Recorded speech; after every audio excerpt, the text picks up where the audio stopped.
Cerita sedih ini bukan bohongan, tapi cerita sedih ini adalah kisah nyata dari seorang yang bernama Lala, 34 tahun, pasien gagal ginjal. Ketika data administratifnya itu menjadi ancaman sebuah nyawa. Jadi si Lala ini rutinitasnya menjalankan cuci darah di rumah sakit Bapak Ibu semuanya. Atau dikenal dengan istilah hemodialisa. Rutin berobat setiap hari Rabu dan Sabtu di Rumah Sakit Mitra Keluarga Jati Asih Bekasi.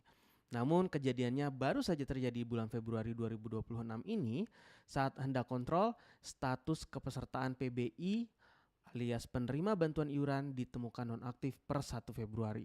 Dampaknya Lala dadanya merasa sesak dan dia tentu bingung tak bisa cuci darah. Jadwal Rabu terancam batal tapi tindakan kondisi memburuk dengan cepat. Artinya Lala menyatakan bahwa tiba-tiba status kepesertaan BPJS Ketenagakerjaannya tiba-tiba dinonaktifkan. Mengapa demikian? Nanti kita bahas Bapak Ibu. Perkenalkan, nama saya Ibay Indra Bayu. Saya adalah seorang financial planner yang tersertifikasi di Indonesia, juga Islamic Financial Planner yang tersertifikasi di Malaysia, dan juga seorang perencana waris dan perencanaan keuangan, keberlanjutan keuangan yang tersertifikasi di Singapura serta United Kingdom. Baik, kita masuk ke pembahasan kita. Mengapa status BPJS tiba-tiba nonaktif, bagaimana bisa terjadi, dan bagaimana solusinya. Kita membedah kasus mengenai penonaktifan PBI di Februari 2026 dan langkah sistematis pemulihannya. Kebetulan kejadian Ibu Lala tadi tidak hanya satu kasus. Terjadi kepanikan di fasilitas kesehatan yang ada di Bekasi. Jadi Bapak Ibu, konteksnya di awal Februari 2026 ada pencatatan laporan terkait dengan penonaktifan kepesertaan PBI secara massal. PBI tadi adalah peserta bantuan iuran. Nanti kita akan bedakan apakah kepesertaan BPJS itu hanya satu jenis PBI saja atau ada kepesertaan jenis yang lain. Nah, ternyata realita di lapangannya terjadi juga di pasien Puskesmas Jati Bening, kemudian RSUD Dr. Hasbullah Abdul Majid, dan juga banyak pasien kritis yang diarahkan ujung-ujungnya ke dinas sosial. Mengapa dari awalnya BPJS Kesehatan tiba-tiba ke dinas sosial? Ini yang akan kita cari permasalahannya. Nah, dampaknya upaya numpang hemodialisa tadi ditolak karena status BPJS-nya nonaktif. Jadi dia nggak bisa cuci darah ataupun numpang cuci darah di rumah sakit atau puskesmas kalau memang ada tempatnya, kalau ada memang alatnya ya Bapak Ibu, ditolak. Nah, akar masalahnya adalah karena adanya SK Menteri Sosial nomor 3 garing HUK garing 2026. Jadi penyebabnya di sini penonaktifan tersebut sudah dipastikan bukan sistem error, tetapi memang ada cleansing data, ada pembersihan data. Data-data yang lama dikeluarkan dari data pusat Dinas Sosial, Kementerian Sosial, atau kita kenal dengan istilah DTSEN, DTSEN. Data Tunggal Sosial Ekonomi Nasional. Ada yang sifat datanya di cleansing alias mengganti peserta yang menurut data Kementerian Sosial tidak layak, dan ada juga yang menjadi peserta baru dengan memasukkan warga yang lebih membutuhkan. Nah, Kementerian Sosial ini melakukan cleansing di awal Februari 2026 sehingga ada banyak pasien yang peserta bantuan iuran alias yang pembayaran BPJS Ketenagakerjaannya itu dibantu oleh pemerintah, dia tidak bisa melanjutkan karena pesertanya nonaktif. Nanti bagaimana solusinya kita akan bahas di belakang Bapak Ibu semuanya. Nah, sebelum masuk, kita terlebih dahulu ingin menjelaskan sebenarnya ada berapa jenis kepesertaan di BPJS. Di BPJS Bapak Ibu, kepesertaan terbagi menjadi dua jenis. Nah, dua jenis ini ada yang kita kenal dengan istilah peserta bantuan iuran, dengan iurannya itu dibayar pemerintah dan mendapatkan fasilitas layanan kelas 3. Layanan kelas 3 sampai dengan saat ini itu istilahnya satu kamar beberapa kasur. Namun untuk fasilitas yang lain seperti cuci darah, operasi jantung misalnya, ataupun fasilitas mengenai tindakan medis lainnya bisa dikatakan sama dengan layanan kelas 1. Yang berbeda adalah kamar rawat inapnya.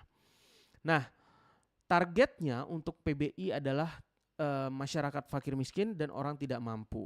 Sedangkan Yang di sisi kanan adalah non-PBI alias non penerima bantuan iuran alias kepesertaan mandiri alias Bapak Ibu yang bekerja dan dipotong gajinya untuk BPJS Kesehatan maka masuk ke kelas yang sebelah kanan. Pilihan kelasnya ada 3 jenis, ada kelas 3, ada kelas 2, dan ada kelas 1. Nah, pada intinya dalam kasus Ibu Lala jika PBI dicabut maka pasien harus membayar sendiri. Nah, untuk PBI yang sebelah kanan, non PBI maksud saya, non PBI sebelah kanan itu biasanya para pekerja yang sudah dipotong gajinya, ada juga sebagian gaji pemberi upah alias perusahaan kita juga membantu dalam hal proses iuran BPJS Kesehatan ini, ada proporsionalnya. Nah, yang lucunya Bapak Ibu, dalam kasus Ibu Lala ini terjadi adanya gap data. Adanya kesenjangan data antara algoritma alias data yang ada dalam data tunggal sistem ekonomi nasional tadi, dinas sosial tadi, DTSN tadi, di mana Ibu Lala dikatakan masuk ke dalam kategori desil 6. Jadi dalam struktur Kementerian Data Kementerian Sosial, jadi kita itu masyarakat Indonesia dibagi menjadi kelas-kelas desil. Nah, Ibu Lala masuk ke dalam desil 6 yang dikategorikan sebagai menengah ke atas dalam secara datanya. Dimana kenapa? Karena Ibu Lala memiliki penghasilan yang tetap. Kemudian Ibu Lala juga memiliki aset kendaraan pribadi secara data.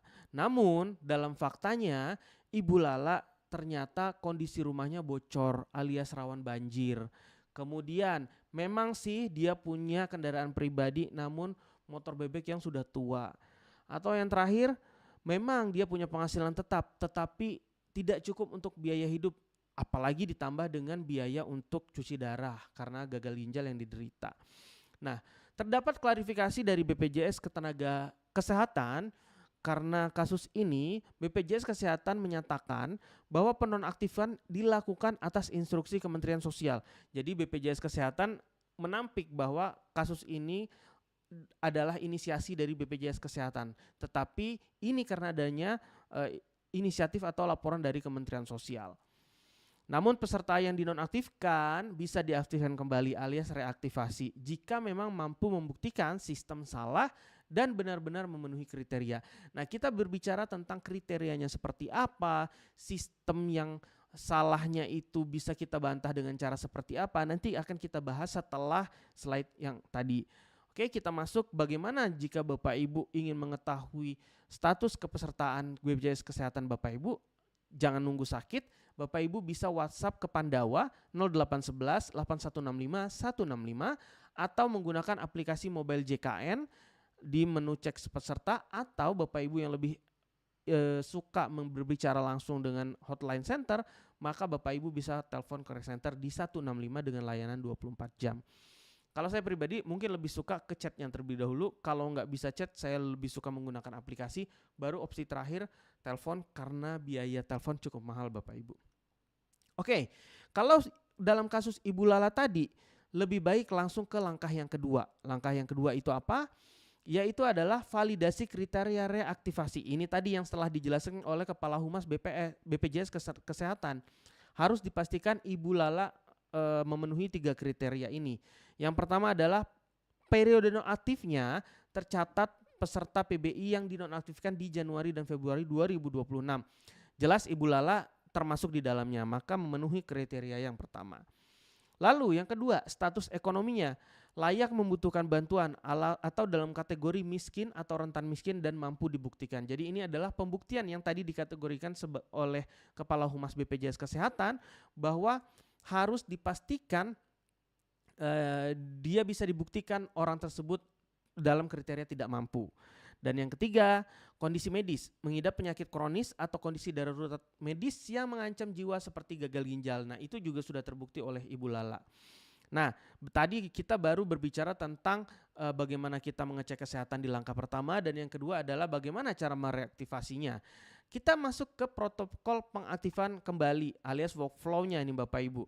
Ketika Ibu Lala sudah mendaftarkan diri kembali ke pesertaannya, maka Ibu Lala harus meminta surat pengantar medis dan bukti penyakit kronisnya lalu membawanya ke dinas sosial beserta KTP, KK, KIS dan surat yang tadi dimasukin ke yang telah dikeluarkan oleh Vaskes untuk verifikasi kelayakan.